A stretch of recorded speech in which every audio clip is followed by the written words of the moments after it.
No one in the packed courtroom could believe what they were hearing. A tiny girl, barely 10 years old, stood before a paralyzed judge who hadn't walked in years, and with unwavering eyes, she said something that made the entire room freeze. "Free my dad and I will heal you."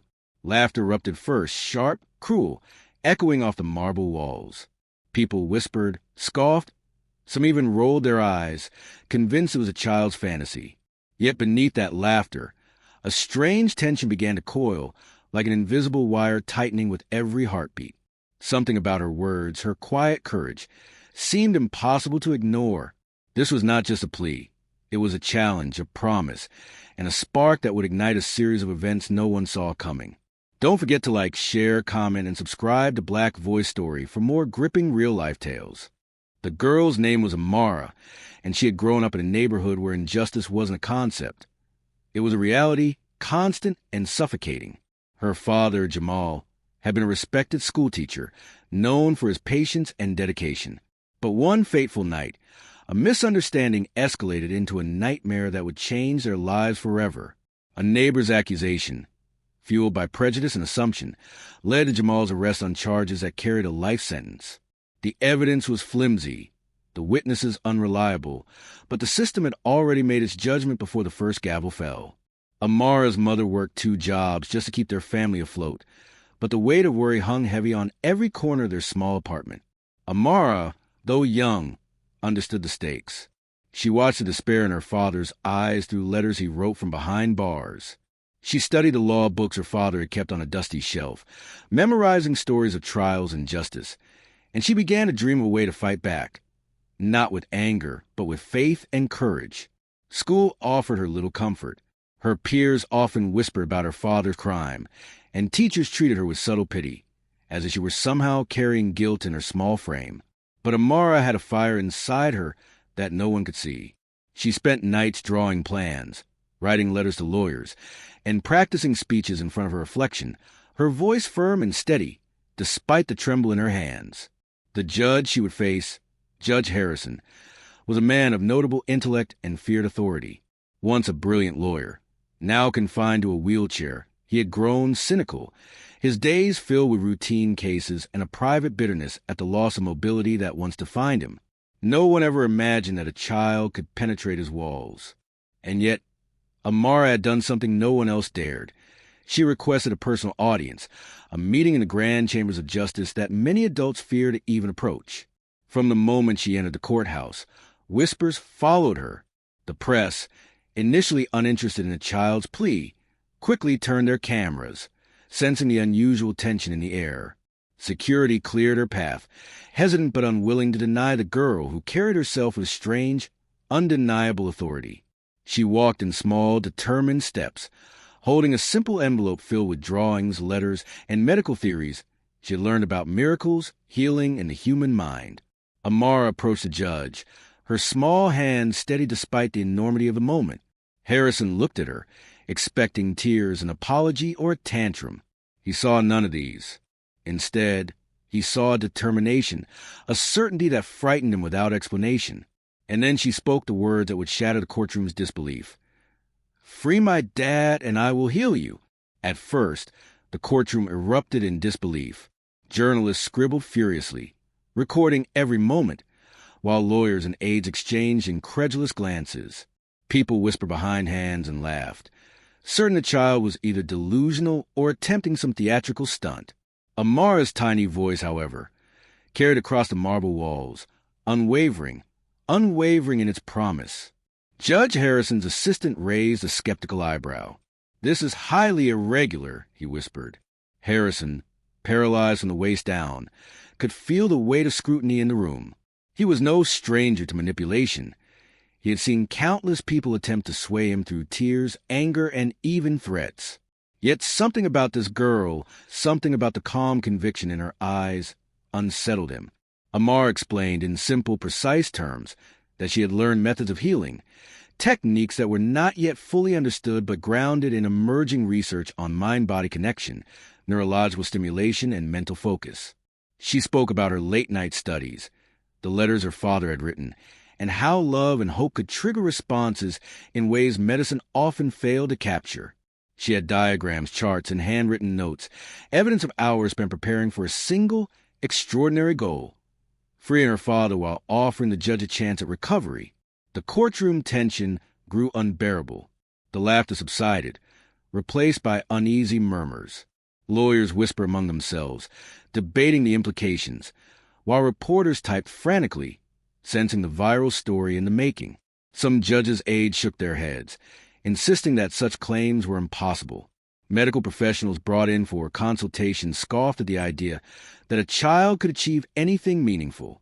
Yet, for every skeptic, there was an undeniable human element that couldn't be ignored: Amara's unwavering faith, her fearlessness in facing the man who held her father's fate, and the sheer audacity of her promise. People in the room found themselves leaning forward, watching closely as if their eyes alone could reveal the truth behind her words. Amara spent weeks petitioning for access, engaging lawyers willing to fight the procedural boundaries of court. She visited hospitals to understand paralysis, consulted with specialists to learn about neurological therapy, and developed exercises that, in her own way, she believed could stimulate movement in the judge's body. The system fought her at every step, dismissing her as a naive child, incapable of understanding the gravity of her father's imprisonment. But Amara persisted, her determination growing like a storm ready to break. The news began to spread. Local media covered the story with skepticism, but national outlets picked up the unusual narrative of a child challenging a judge with a promise of healing. Public sentiment began to shift. People started comparing the injustice her father faced with the courage of the girl, who refused to accept the verdict of the world as final. Donations, petitions, and social media campaigns multiplied, but Amara's focus never wavered from her personal mission. When she finally returned to the courtroom, armed with letters, drawings, and carefully documented research, the atmosphere was electric. The judge looked at her again, still paralyzed, yet now forced to confront the possibility that the girl before him might hold more than hope. Perhaps a path to redemption, a chance for something beyond what science and skepticism could explain. The tension built steadily. Witnesses were brought in to confirm Jamal's character, and experts reluctantly acknowledged that while Amara's techniques had no guarantee, the principle of mental focus and emotional connection was scientifically intriguing. The courtroom became a battleground not of law alone, but of faith, perseverance, and the human capacity to challenge impossible odds.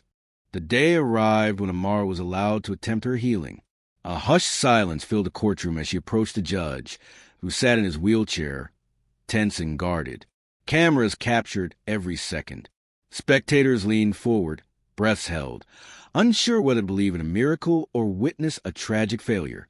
Amara began slowly, her small hands tracing patterns in the air, her mind focused with every ounce of concentration she had cultivated over months.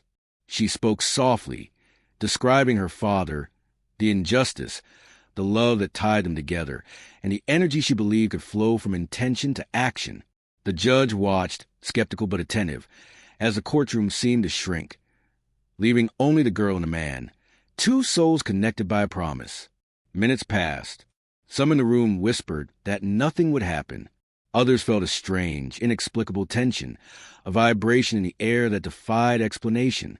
Then, subtly at first, the judge's fingers twitched. A gasp swept through the courtroom. His toes flexed slightly. Amara's focus intensified, and slowly, ever so slowly, he began to move his legs. Shocked silence replaced skepticism. Witnesses stared, lawyers froze, journalists stopped typing. Tears filled Amara's eyes. She had not expected instant results, but this was beyond her wildest hope.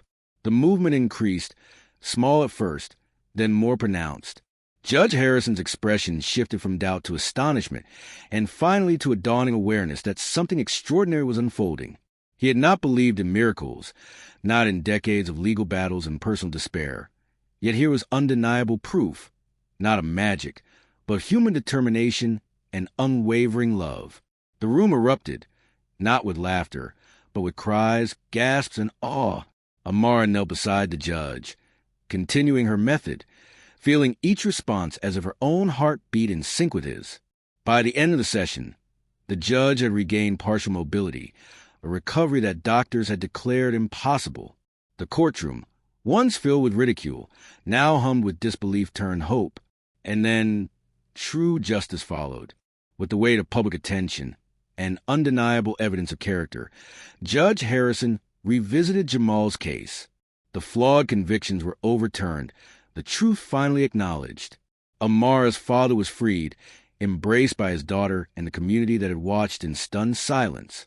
The man who had doubted miracles became a believer, not only in the human body, but in the unyielding courage of a child who refused to accept injustice. Jamal walked out of the courthouse, arms wrapped around his daughter, and the crowd erupted in applause. Reporters scrambled for interviews, but Amara and her father shared a quiet moment of victory. No words could capture the months of pain, fear, and determination, yet the courtroom had witnessed something beyond storytelling. It had witnessed the embodiment of justice, courage, and hope. Amara became a symbol, a living testament that age, size, or circumstance does not define the power of conviction. Schools invited her to speak about perseverance. Communities honored her bravery. Scientists and doctors examined her methods, some skeptical, others intrigued, but all acknowledging that human potential was more profound than any textbook could explain. The story spread across the globe, inspiring countless others to challenge injustice, to fight for loved ones, and to believe in the power of their own determination. Judge Harrison, now partially healed, became a vocal advocate for compassion in the justice system, ensuring that no one else would face the same fate as Jamal. The moral of the story resonated far beyond the courtroom. Courage is not measured by size or age. Miracles are born from determination, and love and justice, when pursued relentlessly, can overcome even the deepest prejudice. Amara's bravery reminded the world that one voice, no matter how small, can spark change that reverberates for generations. As Jamal held his daughter close, he whispered gratitude, not only for miracles she had performed, but for the lessons she had embodied. Never accept the world's limitations, and always fight for what is right, no matter how impossible it seems. This story serves as a reminder that standing against injustice, even when the world laughs at you, can lead to extraordinary change. If you felt inspired by Amara's courage and her father's triumph, make sure to like, share, comment, and subscribe to Black Voice Story for more stories of resilience, hope, and real-life battles against injustice.